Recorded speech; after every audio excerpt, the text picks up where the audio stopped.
going back to the family topic and concept of leading, even if you're not in an organization, how do you think that a family member can lead? Family members can lead each other, or friends can lead each other. What is the impact of leadership in our closest circles? Oh, very important.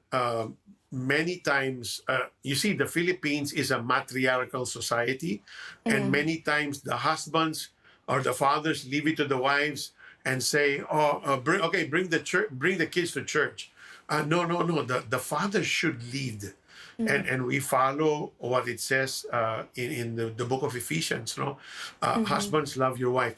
In the way you love your wife, in the way you lead her, you make sure her emotional tank is full.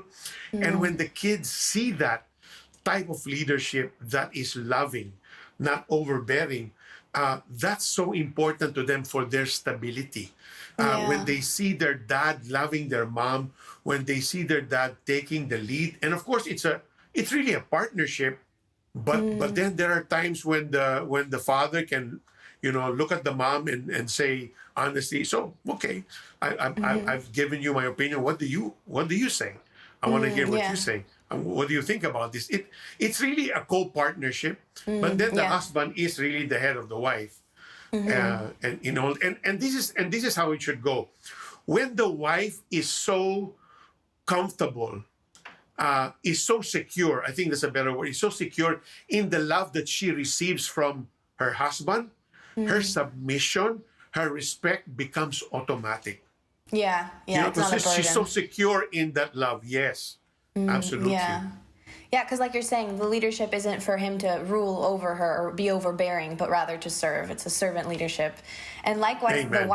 the wife, like in her leadership or her influence of the household, it should be, so you said the man with leadership with love, and the woman should be leadership with respect, like keeping that in mind as well. Right. Which is very biblical. Yeah, I love what you said. And there are many wives that I know that but they really have strong personalities. But because I can feel that they really know deep down inside them that they're so loved by their husbands, so they defer. I know there's that great temptation to just say it ahead of time, but they defer to their husbands. You see, and it's because of that love that they are so willing to defer, even if they have so much, even greater leadership qualities. That's good. That's good. And I'm reminded of Pat and Dee Dee Robertson. Actually, Pat came out with a book, I forget when, several years ago, but it's about his testimony, Shout It from the Housetops. And then his wife came out with her version of the story, My God Will Supply. I don't know if you're familiar with that one.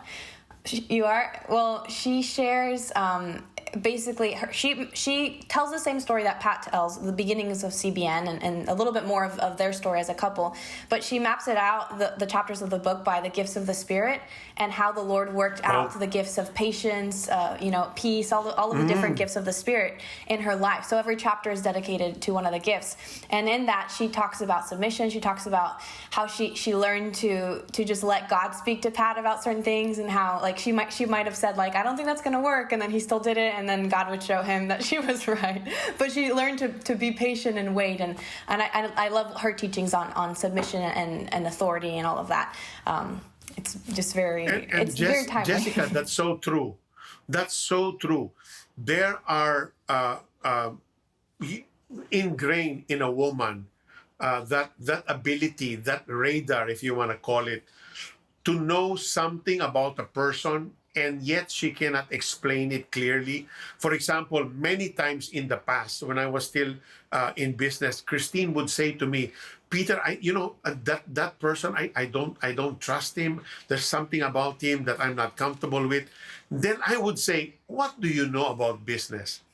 And I would not follow the instincts that's coming from her heart. And then I end up losing a lot of money. If I only listened to Christine every single time, I would have so much savings now. And that's a true confession. So a husband should know that that's a gift that God put into women. And if you know how to nurture that gift, it will protect your marriage. It will protect you from making wrong decisions. I mean, good. I think it's 9 out of 10 times the wife is correct. About something that she cannot really pinpoint what that thing is. That's good. Yeah.